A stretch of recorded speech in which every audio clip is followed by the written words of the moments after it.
मैं हूं मोइन शेख और आप देख रहे हैं मुमरा टाइम। दोस्तों, इस समय जो देश के अंदर हालात बने हुए उसी के ऊपर चर्चा करने के लिए हमारे साथ मुमरा के जो चर्चित समाज सेवक है और जो राजनीति के माहिर समझे जाते हैं राजू अंसारी साहब, वो हमारे साथ यहाँ पे मौजूद है। तो आइए इस वक्त जो देश में जो हालात बने हुए उसके ऊपर उनसे विस्तार से चर्चा करते हैं। राजू भाई, आपका स्वागत है हमारे चैनल मुमरा टाइम्स में। सर, ऐसा लगता है कि पूरे देश के अंदर मतलब जो मुद्दे थे वो सारे मुद्दे खत्म हो चुके हैं। देश जो है मतलब के अंदर महंगाई खत्म हो चुकी है, बेरोजगारी जो एक बड़ा मुद्दा था, सभी युवाओं को रोजगार मिल चुका है और देश जो है आर्थिक तौर से संपन्न हो चुका है। ये तमाम जो बड़े बड़े मुद्दे थे, ऐसा लगता है कि हालात को देखते हुए सभी खत्म हो चुके हैं। इसीलिए अब मस्जिदों के नीचे मंदिर की तलाश की जा रही है, उसके सर्वे हो रहे हैं। जिसका आपको मालूम अच्छी तरीके से इस ज्ञानवापी मस्जिद का मामला हो या फिर बनारस काशी का जो मस्जिद है उसका मामला हो, और अभी हाल ही में जो संभल का जो मामला सामने आया जिसमें 5 लोगों की हिंसा के बाद मौत भी हो चुकी है, और अब मामला अजमेर शरीफ की दरगाह तक पहुंचा है। वहां पे भी मतलब ऐसा बताया जा रहा है कि याचिका लगाई गई है कोर्ट के अंदर के अजमेर की जो दरगाह शरीफ है उसके नीचे भी महादेव का मंदिर है। तो ये सब जो अभी नया सिलसिला ट्रेंड चल चुका है कि जिस तरीके से मस्जिदों के नीचे मंदिरों को तलाशा जा रहा है, आखिर ये कब जाके रुकेगा और इसके क्या दुष्परिणाम होंगे, क्या लगता है आपको? अस्सलाम वालेकुम, नमस्ते, सत श्री अकाल। मोहन भाई, सबसे पहले आपका शुक्रिया कि आप मेरा तासुरात लेने के लिए यहाँ पर आए हैं। दूसरी बात आपको मैं बता दूं कि जब जब इस देश के अंदर जात के ऊपर वोट मांगे जाएंगे, ये आपने देखा कि पिछले 20 सालों से, तकरीबन मेरे ख्याल से 2002 से ये सिलसिला चालू हुआ है कि पहले सबसे पहले उन्होंने गुजरात पैटर्न चालू किया। गुजरात के अंदर नरेंद्र मोदी जी को वहाँ पर इलेक्शन में जिता करके बिठाया गया एज अ चीफ मिनिस्टर, और वहीं से शुरुआत हुई कि अब काम के ऊपर नहीं, अब जात के ऊपर वोट मांगे जाएंगे।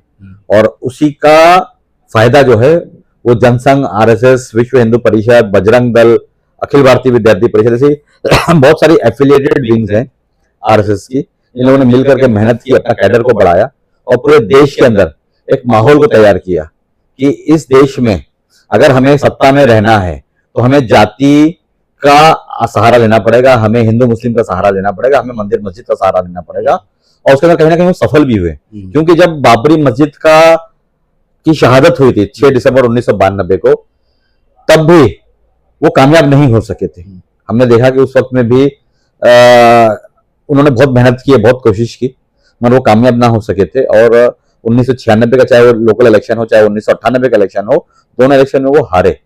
पर 1999 जब वापस अटल बिहारी वाजपेयी की सरकार बनी, 1999 से लेकर के 2004 तक की, तब लोगों को एक चीज समझ में आई कि हमें अगर सत्ता में रहना है तो हमें कहीं ना कहीं हिंदू मुस्लिम मंदिर मस्जिद करना पड़ेगा। और उसके ऊपर उन्होंने बहुत अच्छे से प्लानिंग की और इस प्लानिंग के मातहत वो आगे बढ़ते रहे। देखो, आज वही हाल हमारे मुमरा का भी है। मुमरा के अंदर भी वही हाल है कि लोग डेवलपमेंट की बात नहीं कर रहे हैं, लोग स्कूल की बात नहीं कर रहे हैं, लोग हॉस्पिटल की बात नहीं कर रहे हैं, लोग सड़कों की बात नहीं कर रहे हैं, लोग नाले और गटरों की बात नहीं कर रहे हैं, लोग हमारे लोकल जो इश्यूज हैं पानी को लेकर के, सफाई को लेकर के, उसकी बात नहीं कर रहे हैं। बात किसी कर रहे हैं?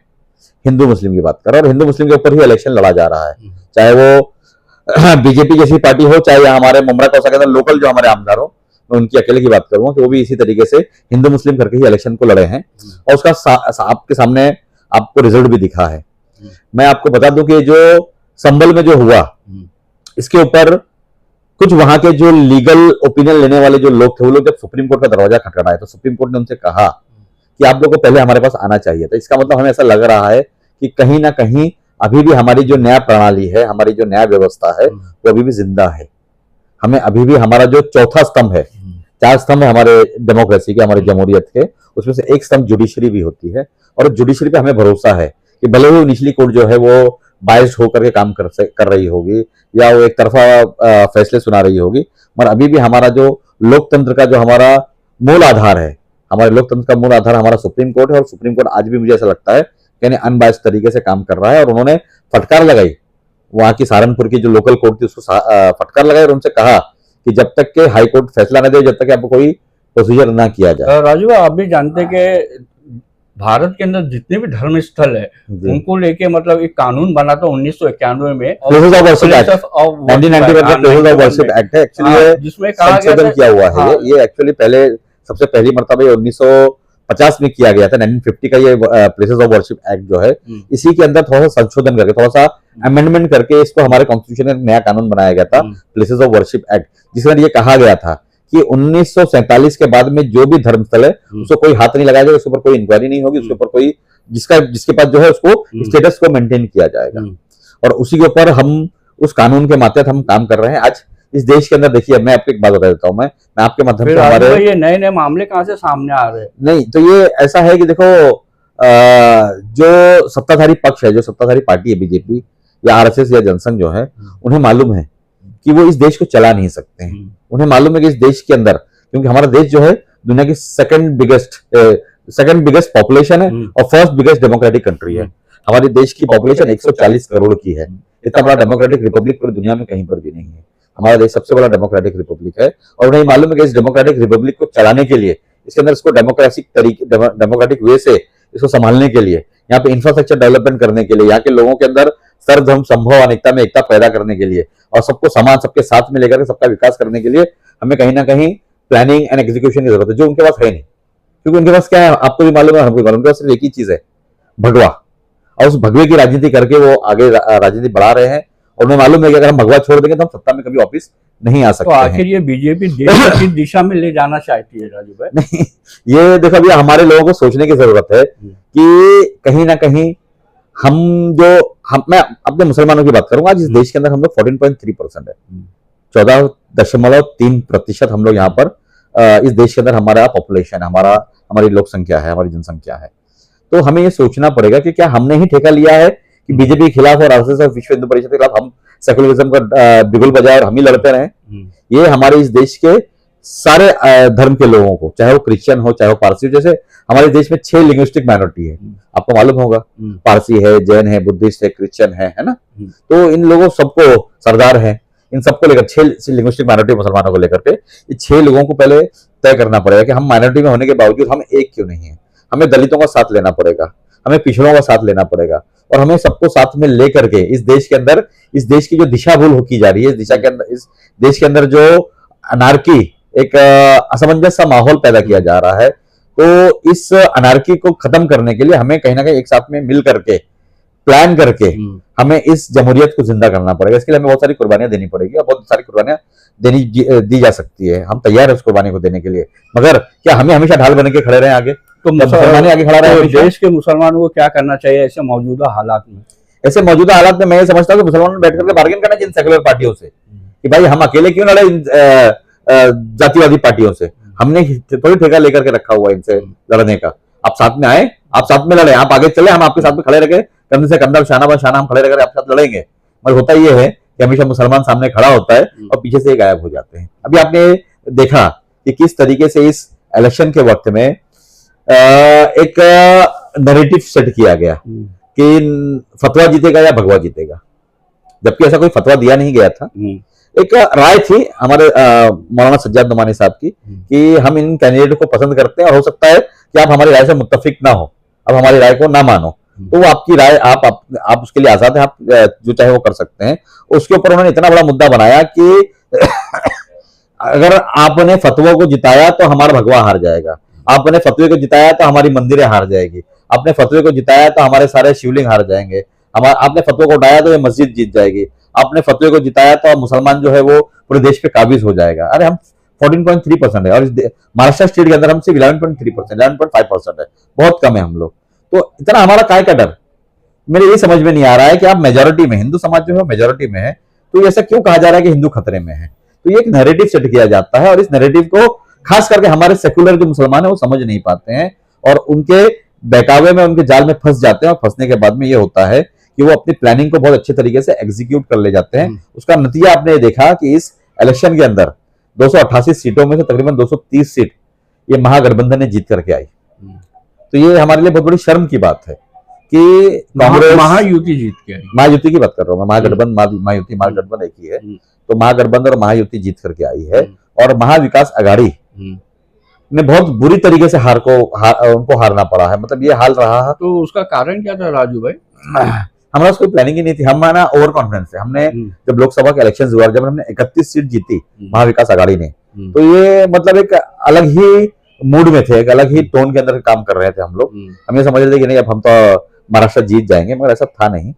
और उन लोगों ने अच्छी प्लानिंग की, अच्छे से होमवर्क किया, ग्राउंड के ऊपर वो उतरे, ग्राउंड पर उतर कर उन्होंने बराबर तरीके से लोगों के बात को सुना, बातों को समझा और किस तरीके से फेक नैरेटिव को सेट करना उन्होंने सेट किया।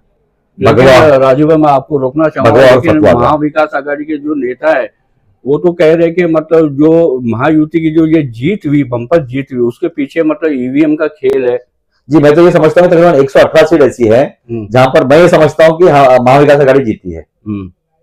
118 सीट के ऊपर महाविकास आघाड़ी जीती है, मगर ये ईवीएम का खेल है। अभी आपने देखा आज के पेपर में, मैं पढ़ रहा था कि उत्तम जानकर करके हमारे एक एमएलए हैं और सुनील राउत जो संजय राउत साहब के छोटे भाई हैं, विक्रोली से वो एमएलए हैं, तो उन्होंने आज कहा, कल उनके प्रेस कॉन्फ्रेंस में उन्होंने कहा कि हम लोग राजीनामा देने को तैयार है अगर बैलेट पेपर के ऊपर ये इलेक्शन हो जाए तो। मैं यही चैलेंज हमारे यहाँ के जो स्थानिक आमदार है माननीय श्री जितेंद्र आवाड़ साहब, मैं उन्हें भी कहता हूँ ये चैलेंज आप भी एक्सेप्ट कीजिए और आप भी बैलेट पेपर के ऊपर इलेक्शन कराने की कोशिश कीजिए। मुझे मालूम है कि जिस तरीके से पूरे महाराष्ट्र के अंदर 118 सीटों के ऊपर ईवीएम सेट किया गया, उसी तरीके से टोरेंट के जरिए कलवा मुमरा विधानसभा सीट के ऊपर भी ईवीएम को सेट किया गया। यानी आप भी मानते हैं कि ईवीएम के अंदर सेटिंग हुई थी विधानसभा चुनाव में? बिल्कुल मैं मानता हूं, बिल्कुल मैं समझता हूं कि इतना क्लीन स्वीप मारना ये बहुत बेबुनियाद बातें हैं और इतना बेबुनियाद तरीके से ये प्रेजेंट किया जा रहा है। मैं नहीं समझता हूं कि इतनी बुरी हार एमवीए की होनी चाहिए थी। अच्छा, ये तो है महाराष्ट्र विधानसभा चुनाव की बात। अब हम कलवा मुमरा विधानसभा चुनाव की भी बात कर लेते हैं। यहाँ पे जिस तरीके से आवाज साहब की जीत हुई है और जो नजीमुल्लाह साहब है उनकी कहीं ना कहीं एक हिसाब से मतलब करारी हार भी उसको हम कह सकते हैं, उसके ऊपर आपका क्या कहना है? कैसे देखते हैं इस जीत और हार को?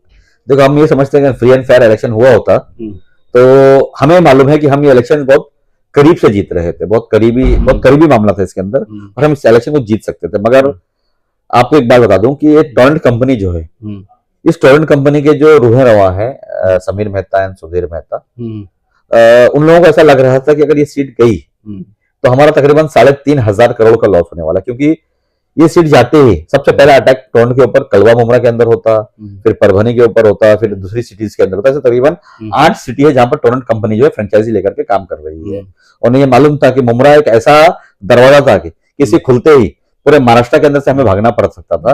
और उसको मद्देनजर रखते हुए उन लोगों ने, उनके जो आका हैं गुजरात के, आपको बता दूं कि इसके अंदर एक शख्स ऐसा भी है जो पूरे आज देश को चलाने वाले जो 2 पावरफुल नेता हैं ए एंड बी, उनका एक लड़का भी इसके अंदर 14% स्टेक रखता है इस टोरेंट कंपनी के अंदर। तो उन लोगों ने उस तरीके से उसको सेट किया और सेट करने के बाद में उन लोगों ने ईवीएम के जरिए से यहाँ के माननीय श्री जितेंद्र आवाड़ साहब को जिताने में ईवीएम का सहारा लेकर के ये इलेक्शन को रिग्ड किया गया है, रिजिट करके ये इलेक्शन को जिताया गया है। अगर फ्री एंड फेयर इलेक्शन होता तो हम बहुत अच्छे तरीके से हम लोग इस इलेक्शन को लड़े थे और बहुत फाइटिंग कॉन्टेस्ट होता था। मैं ये नहीं कहता कि हम ही जीतते थे, मगर बहुत फाइटिंग कॉन्टेस्ट होता। अगर जो भी जीता तो 2,000-5,000 का से ऊपर का मार्जिन नहीं होना चाहिए था।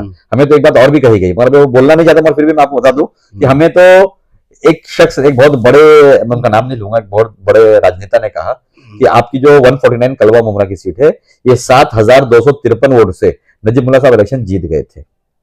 मगर उसके बाद में रिग्ड हुआ और ईवीएम सेट किया गया और बहुत अलग तरीके से काम किया गया। मगर ये सिर्फ कयास है, मैं इसके ऊपर अभी भी भरोसा नहीं कर रहा हूँ। ये सिर्फ कयास है, लोगों के एक दिमाग की उपज है कि वो ऐसा कह रहे होंगे। मगर मैं समझता हूँ कि ईवीएम को ही इस देश के अंदर से कैंसिल कर देना चाहिए, खत्म कर देना चाहिए और वापस बैलेट पेपर के जरिए से हमारे इस देश का इलेक्शन होना चाहिए, ताकि हमें ये समझ में आए कि सही में वाकई में क्या बीजेपी की लहर है, क्या वाकई में मोदी जी की लहर है, क्या वाकई में इतने अच्छे तरीके से बीजेपी और ये जो इनकी जो एनडीए अलायंसेस हैं पूरे ऑल ओवर इंडिया के अंदर, जैसे आप देखा होगा कि हरियाणा में पूरे पॉलिटिकल पंडित कह रहे थे कि वो हार जाएंगे मगर वो जीते। महाराष्ट्र में सारे पॉलिटिकल पंडित कह रहे थे कि महागठबंधन महायुति हार जाएगी मगर वो जीते। तो कहीं ना कहीं ये संशयास्पद है, ये संशय पैदा करता है, ये शक पैदा करता है कि इतना बड़ा उलटफेर नहीं होना चाहिए था। आज हम भी एक पॉलिटिशियन है, हम भी 25-30 सालों से राजनीति के अंदर एक्टिव हैं और हम देख रहे हैं कि लोगों का मूड क्या होता है।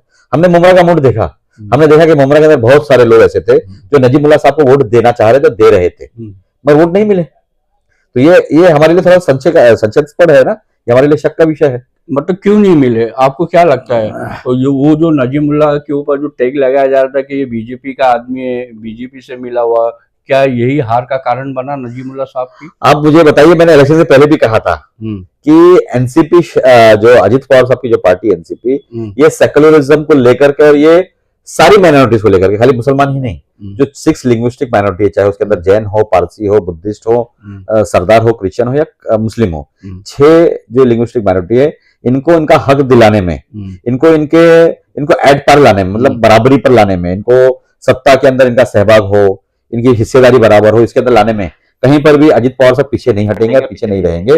वो हमने इलेक्शन से पहले भी वादा किया था और इलेक्शन के बाद भी हम ये वादा कर रहे हैं कि कहीं पर भी हम मुसलमानों के ऊपर आंच नहीं आने देंगे, हम वो लड़ाई लड़ते रहेंगे, भले ही वो घटक दल के अंदर साथ में हो एनडीए के अजित पवार साहब। मगर हमने ये कहा था कि इलेक्शन के बाद में क्या होगा आप देखना। और आपको मैं बात बता दूं कि इलेक्शन जीतने के बाद में माननीय श्री जितेंद्र रावत सबसे पहले किससे मिलने गए? दूसरे ही दिन। क्या वो एकनाथ जी शिंदे साहब से नहीं मिलने गए थे? क्या आपने नहीं देखा उनको? उन्होंने खुद कहा कि नहीं, मैं उनसे मिलने के लिए आया था। तो जब इलेक्शन का वक्त था तो इन्होंने कहा कि नहीं, वो हमारे इस देश के एक बाबा हैं, उनका नाम है रामगिरी महाराज, जिन्होंने हमारे रसूलुल्लाह सल्लल्लाहु अलैहि वसल्लम के शान में गुस्ताखी की थी। उसके ऊपर उन्होंने ये कहा था कि मैं उनको बाल को भी बांका नहीं होने दूंगा, उनका बाल के ऊपर भी आंच नहीं आने दूंगा। तो उस वक्त उनको मलून कहा गया, उनको एकनाथ जी शिंदे साहब के बारे में बहुत सारी बातें इन्होंने कही थी। तो फिर ऐसी क्या जरूरत पड़ गई कि इलेक्शन के फौरन बाद में दूसरे दिन आप जाकर के एकनाथ जी शिंदे साहब के पास जाकर के अपने हथियार को डाल दिए? तो आप इस बात को समझिए कि बहुत सारे ऐसे सेकुलर नेता हैं इस देश के अंदर जो नाम तो सेकुलरिज्म का लेते हैं, सेकुलरिज्म का ओढ़ना और बिछोना करते हैं, मगर अंदर उनकी भी चड्डी जो है वो खाकी है। अच्छा राजू भाई, ये तो हो गई महाराष्ट्र विधानसभा के चुनाव की बात।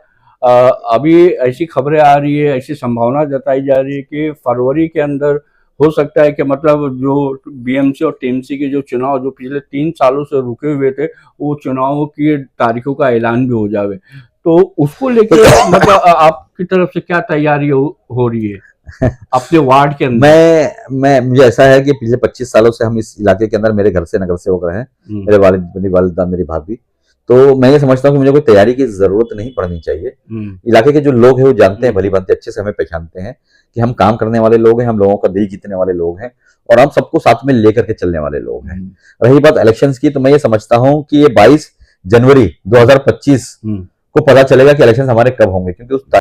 अच्छा राजू भाई, जैसे कि अभी आपने बताया कि 25 सालों से आपके घर से कोई ना कोई नगर सेवक रहा है, और अगर मैं आपके वार्ड की बात करूं, रशीद कंपाउंड की बात करूं, चरनी पाड़ा हो गया और देवरी पाड़ा हो गया, तो काम तो बहुत किए आप लोगों ने अपने इलाके के अंदर।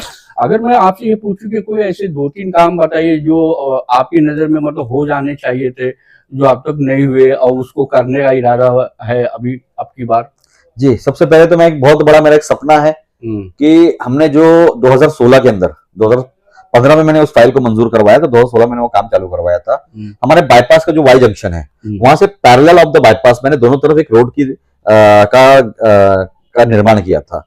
चाहे वो मेडफोर्ड की तरफ का रोड हो, चाहे वो इस तरफ वो अमर गार्डन वाला रोड हो, जो रईस को होते हुए, मस्जिद शहर होते हुए, एसके रेसिडेंसी होते हुए टोल नाके तक जा रहा है। तो मेरी एक तमन्ना ऐसी है कि अगर हम इस बार जीत करके आते हैं तो ये जो रोड है, इस रोड को हम लोग सैनिक नगर का जो अंडरपास है वहां तक, इस रोड को हम लोग 12 मीटर रोड दोनों तरफ ले जाकर के हम इसे खत्म करने की कोशिश करेंगे, जिससे कि हमारे जो सैनिक नगर के लोग हैं, मोतीबाग के लोग हैं, शामीन, रहबर, अरमान, रूही कॉम्प्लेक्स, इस इलाके के जो लोग हैं, बाहर कॉम्प्लेक्स के जो लोग हैं, इन लोगों को आने जाने में आसानी हो और इनको एक एक्स्ट्रा, एक अलग एक अल्टरनेट रूट मिल जाए।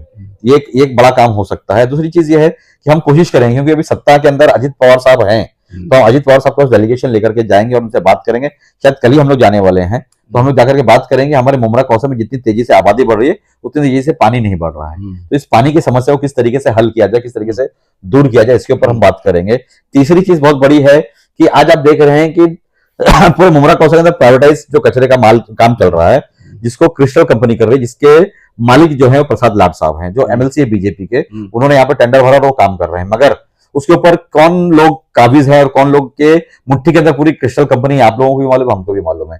मैं देख रहा हूं बराबर से कि पूरी क्रिस्टल कंपनी सिर्फ और सिर्फ एनसीपी शरद पवार साहब के इशारे पर चल रही है, पूरी क्रिस्टल कंपनी, जबकि उसको पैसा जो पेमेंट जो किया जा रहा है वो म्युनिसिपल कॉर्पोरेशन कर रहा है। छोटा मोटा पैसा नहीं, हम 16 करोड़ रुपया सालाना भर रहे हैं। 16 करोड़ रुपया हमारे पब्लिक का पैसा, हमारी जनता का पैसा जो है वो हम इस क्रिस्टल कंपनी को दे रहे हैं महानगर पालिका के माध्यम से, मगर उसके बावजूद काम किसके किए जा रहे हैं? सिर्फ एनसीपी शरद पवार साहब के जो कुछ चंद कार्यकर्ता हैं वो लेकर के घूमते हैं और लेकर के अपने अपने इलाके के अंदर प्राइवेट काम करवाते हैं, जिसकी वजह से जो मूलभूत जो काम है वो नहीं हो पा रहे हैं।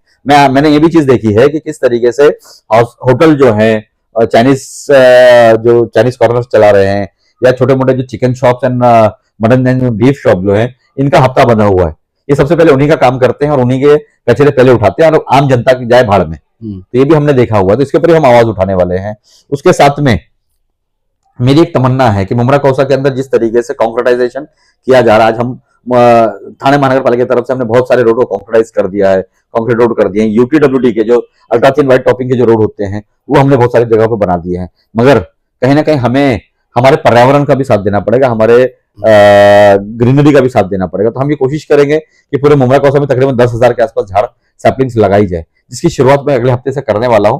मेरी एक फाइल मंजूर हो चुकी है और हमें उम्मीद है कि उस फाइल के जरिए से मैं खाली रशीद कंपाउंड का जो एतराफ का इलाका है, यहाँ से लेकर के भारत गेट तक और पेट्रोल पंप तक का जो मुख्य रास्ते का जो पूरा इलाका है, यहाँ पर तकरीबन 2000 सैपलिंग्स में लगाने वाला हूँ।